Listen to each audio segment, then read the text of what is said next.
Donc, je m'appelle Edgar Sergue, j'ai une formation d'ingénierie en mécanique. J'ai toujours été proche de la nature au travers de mes centres d'intérêt et j'ai pu constater une dégradation des populations animales et végétales au fil des années. Dans ma scolarité, j'ai pu approcher les pratiques de développement durable comme l'analyse du cycle de vie. Et après un temps dans l'industrie, j'ai décidé de me réorienter vers la recherche dans ce domaine parce que ça correspond plus à mes convictions. Mon projet au sein du LIRID, c'est d'adapter les méthodes d'évaluation des impacts environnementaux pour qu'elles soient applicables dans les régions de l'Arctique comme le Nunavik. Ces méthodes, elles sont importantes parce que c'est elles qui vont traduire les émissions tout au long du cycle de vie du produit à des impacts environnementaux.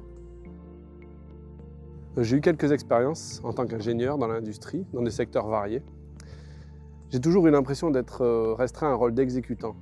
Dans la recherche, je me sens plus comme un micro-entrepreneur et ça correspond plus à mes aspirations.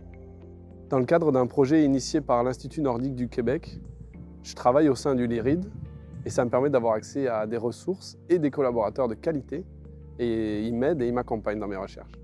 Concernant mon projet, on sait qu'aujourd'hui, les méthodes d'évaluation des impacts environnementaux ont été paramétrées pour correspondre à des régions développées et peuplées comme l'Europe, l'Amérique du Nord ou le Japon.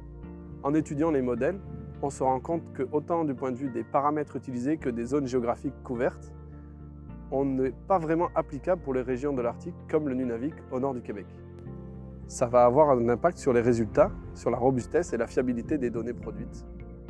On travaille donc à affiner les modèles pour que, autant d'un point de vue des paramètres que de la représentativité géographique, on soit plus proche de la réalité. À ce jour, aucune méthode d'analyse du cycle de vie n'a été développée spécifiquement pour l'Arctique. J'espère donc que mon travail pourra ouvrir la voie à d'autres recherches.